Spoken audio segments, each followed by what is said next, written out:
Hello दोस्तों, good evening, नमस्कार। आप सभी का स्वागत है। और दोस्तों मैं आपको बता दूं, कल जो हमने सबसे लास्ट में बताया था, यानी मैंने आपको पिछली वीडियो में बताया था, किसके बारे में बताया था, केंद्रक के बारे में बताया था, लंब केंद्र के बारे में बताया था। और दोस्तों मैंने आपको सबसे लास्ट में किसके बारे में बताया था, परिकेंद्र के बारे में बताया था। चलिए उस चीज़ से आगे कंटिन्यू करेंगे। वो चीज़ वहाँ तक पूरी हो चुकी है।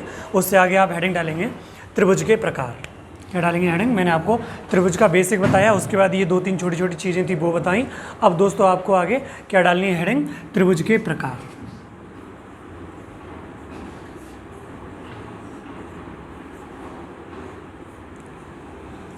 त्रिभुज के प्रकार यानी types of triangle. Types of triangle. तो दोस्तों इसमें समझिए, आपको समझना है सबसे पहले, इसमें भी आप नंबर 1 हेडिंग डालेंगे। इसमें नंबर 1 हेडिंग डालेंगे on the basis of side.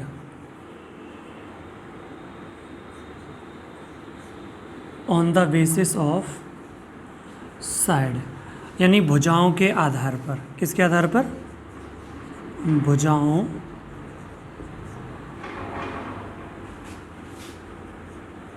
के आधार पर। भुजाओं के आधार पर दोस्तों समझिए, त्रिभुज कितने प्रकार के होते हैं। तो भुजाओं के आधार पर दोस्तों जो हमारे त्रिभुज होते हैं वो कितने प्रकार के होते हैं? 3 प्रकार के होते हैं। कितने प्रकार के होते हैं? 3 प्रकार के होते हैं। कितने प्रकार के होते हैं? 3 प्रकार के होते हैं। आप सबसे पहले हेडिंग डालेंगे समबाहु त्रिभुज। समबाहु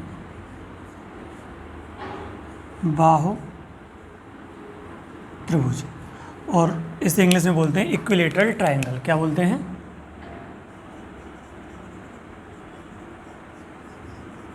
इक्विलेटरल ट्रायंगल। तो दोस्तों ये क्या होता है? वो त्रिभुज यानी वो त्रिभुज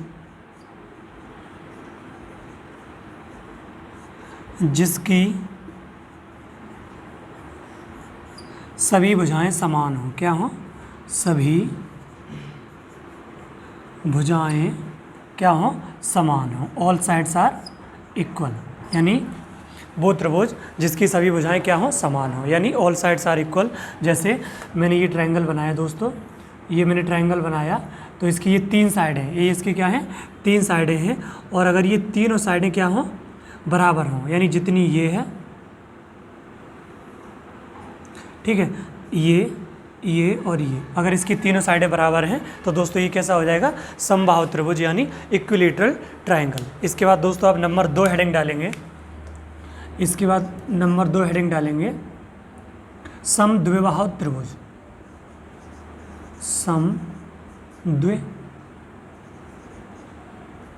समद्विबाहु त्रिभुज।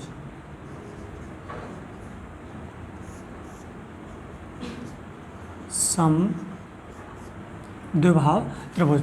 और दोस्तों इसे इंग्लिश में क्या बोलते हैं? आइसोसेलेस। क्या बोलते हैं?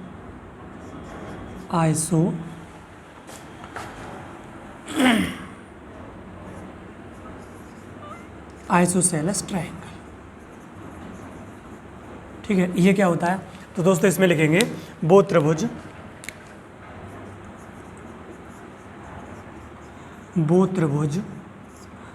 जिसकी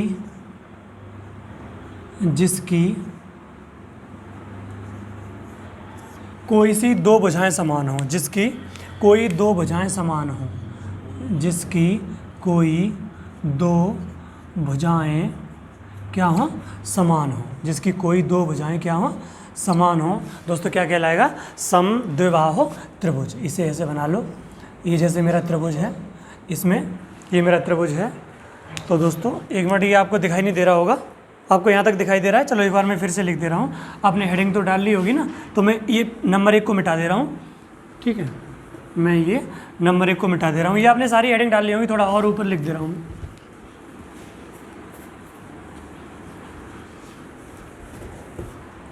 नंबर 2 हेडिंग आपने क्या डाली है?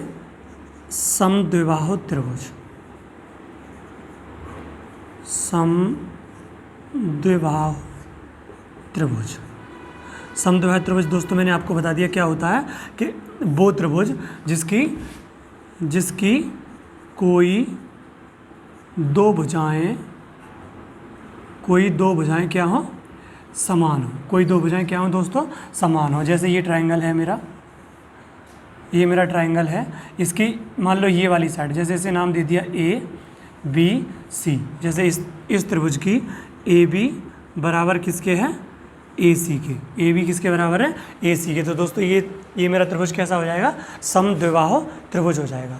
इसके बाद नंबर 3 हेडिंग डालेंगे दोस्तों, विषमबाहु त्रिभुज। क्या डालेंगे, विषमबाहु त्रिभुज। क्या डालेंगे, विषमबाहु त्रिभुज। इसे दोस्तों इंग्लिश में बोलते हैं स्केलन। क्या बोलते हैं, स्केलन ट्रायंगल। क्या बोलते हैं, स्केलन ट्रायंगल बोलते हैं। तो दोस्तों इसमें आपको क्या लिखना है, यानी वो त्रिभुज जिसकी कोई भी भुजा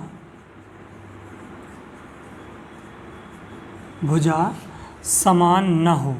कोई भी भुजा समान न हो। कोई भी भुजा क्या हो, समान न हो। जैसे ये है दोस्तों, ये मैंने त्रिभुज बनाया, इसकी कोई भी भुजा अगर समान नहीं है, जैसे ये है, ये सब क्या है दोस्तों, अलग अलग हैं, तो ये मेरा कैसा त्रिभुज हो जाएगा, विषमबाहु। ए बी और सी। तो दोस्तों ये मेरा कैसा हो जाएगा, विषमबाहु त्रिभुज हो जाएगा यदि इस त्रिभुज की कोई भी भुजा क्या हो, समान न हो। तो दोस्तों मैंने आपको बताया, सबसे पहले मैंने आपको सबसे पहले नंबर यानी 1 नंबर में बताया कि समबाहु त्रिभुज वो त्रिभुज जिसकी तीनों भुजाएं क्या हो, समान हो। जिसकी तीनों भुजाएं क्या हो दोस्तों, समान हो। जैसे ये त्रिभुज है, इसकी ये अगर तीनों भुजाएं समान है तो ये मेरा क्या कहलाएगा, समबाहु त्रिभुज। और फिर 2 नंबर पे बताया समद्विबाहु त्रिभुज, यानी कोई ये त्रिभुज है मेरा, इसकी कोई दो भुजाएं समान हो। क्या हो, कोई दो भुजाएं समान हो, तो ये कैसा है दोस्तों, समद्विबाहु त्रिभुज। और तीसरा मैंने आपको बताया कि कोई त्रिभुज है जिसकी एक भी भुजा समान ना हो। जिसकी एक भी भुजा समान ना हो वो क्या कहलाएगा, विषमबाहु त्रिभुज। क्या कहलाएगा, विषमबाहु त्रिभुज। चलिए दोस्तों, आपको यहाँ तक समझ में आया होगा, इससे आगे बात करते हैं। ये तीनों चीज़ मैंने आपको बता दी हैं और मुझे उम्मीद है समझ में आया होगा। अगर आप नोट करना चाहते हैं तो आप वहीं पे वीडियो को पॉज करके और उसे नोट कर लेना दोस्तों। चलिए इसे भी मिटा दे रहा हूँ। आगे नंबर हेडिंग डालेंगे। देखो मैंने आपको नंबर 1 बताया भुजाओं के आधार पर। क्या बताया, भुजाओं के आधार पर। अब वहीं आगे नंबर 2 हेडिंग डालेंगे दोस्तों। आप नंबर 2 हेडिंग डालेंगे on the basis of angle, यानी कोण के आधार पर। किसके आधार पर, कोण के आधार पर। किसके आधार पर, कोण के आधार पर। तो दोस्तों कोण के आधार पर त्रिभुज हमारे कितने प्रकार के होते हैं। आप नंबर 1 हेडिंग डालेंगे न्यून कोण त्रिभुज। क्या डालेंगे, न्यून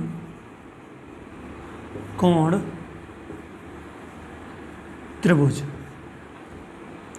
एक्यूट एंगल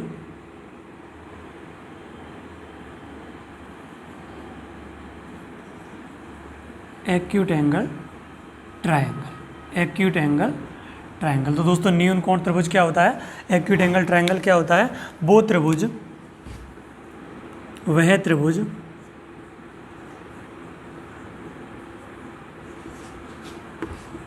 जिसके तीनों कोण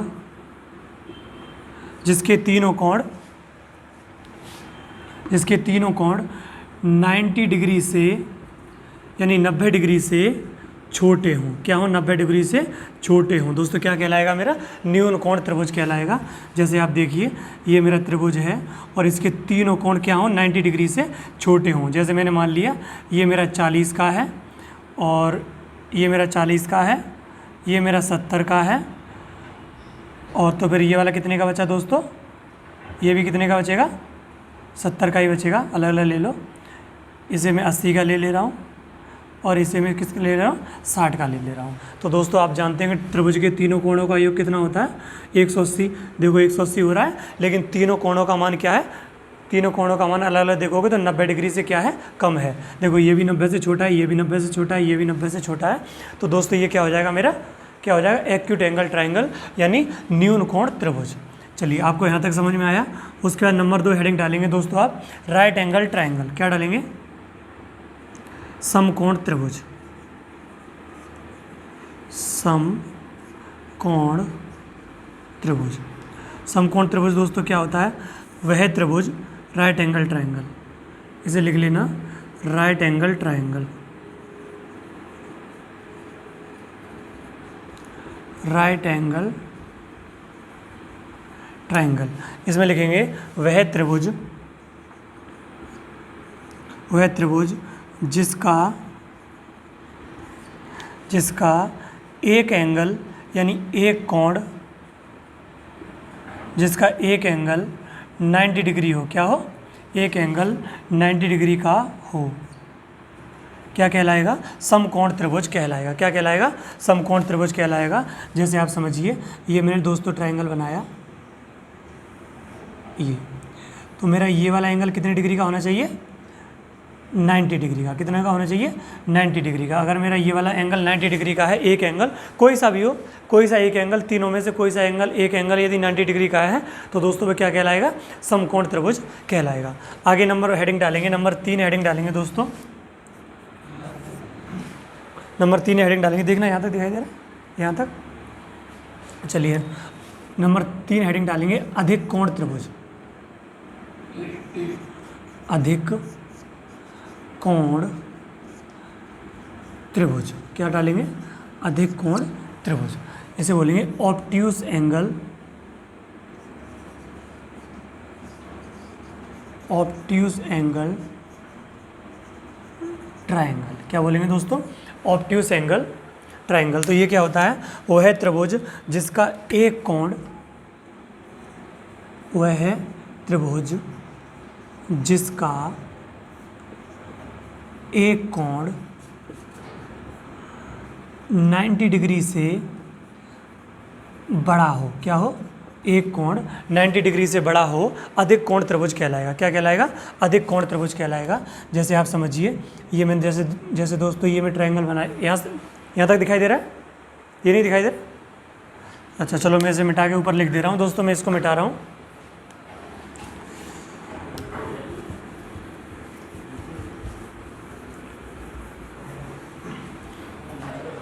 ये दे रहा दिखाई नहीं? नहीं नहीं, वो रहने दो, मैं यहाँ लिख दे रहा हूँ इसे मिटा के। दोस्तों ये दिखाई दे रहा है 3 नंबर, 3 नंबर दिखाई दे रहा है। इसकी डेफिनेशन में लिखेंगे, वह त्रिभुज, वह त्रिभुज जिसका एक कोण 90 डिग्री से बड़ा हो। क्या हो? जिसका एक कोण क्या हो? 90 डिग्री से बड़ा हो। जैसे आप समझेंगे दोस्तों, ये मैंने त्रिभुज बनाया,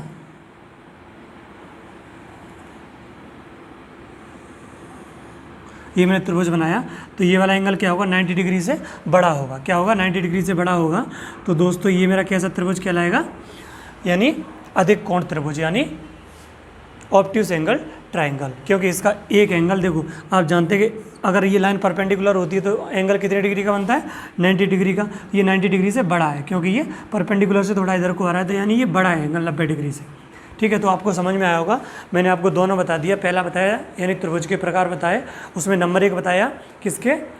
भुजाओं के आधार पर। नंबर 2 बताया कोण के आधार पर। देखो भुजाओं के आधार पर भी 3 प्रकार के होते हैं। कौन कौन से? समबाहु, समद्विबाहु और विषमबाहु। और दोस्तों कोण के आधार पर भी कितने प्रकार के होते हैं? 3 प्रकार के। न्यून कोण त्रिभुज, और नंबर 2 समकोण त्रिभुज, और नंबर 3 अधिक कोण त्रिभुज। मुझे उम्मीद है कि दोस्तों आपको यहाँ तक की बात समझ में आई होगी। अब आपको एक थोड़ी इंपॉर्टेंट बात समझनी है, उसके बाद और कुछ नहीं समझना। इसे मैं बिठा दे रहा हूँ, जहाँ से आपसे प्रश्न पूछा जाएगा और जो चीज़ आपको बहुत ही काम आएगी आगे, जो चीज़ आपको बहुत ही काम आएगी दोस्तों, थोड़ा समझिए। आपको बस आप याद रख लेना वो चीज़। मैंने आपको अभी बताया था समद्विबाहु त्रिभुज। क्या बताया था? समद्विबाहु त्रिभुज। क्या बताया था? समद्विबाहु त्रिभुज। तो समद्विबाहु त्रिभुज में मैंने क्या बताया दोस्तों आपको, कि जैसे ये कोई मेरा त्रिभुज है, अगर इसकी 2 साइड इक्वल हैं, 2 साइड क्या हैं दोस्तों इसकी? इक्वल है, ये वाली साइड और ये वाली साइड। ठीक है, ये ए, ये बी और ये सी। अगर ये दोस्तों समद्विबाहुक त्रिभुज है तो आप देख रहे हैं ये वाली साइड और ये दोनों आपस में बराबर हैं, यानी कहने का मतलब ये है कि जो ए बी है वो किसके बराबर है, ए सी के बराबर है। तो दोस्तों आपको सबसे ज़रूरी बात याद रखनी है, अगर इसके सामने कोण थीटा होगा तो इसके सामने भी कोण क्या होगा, थीटा ही होगा। क्या होगा, यदि दोस्तों इसके सामने कोण थीटा है तो इसके सामने भी क्या होगा, थीटा ही होगा।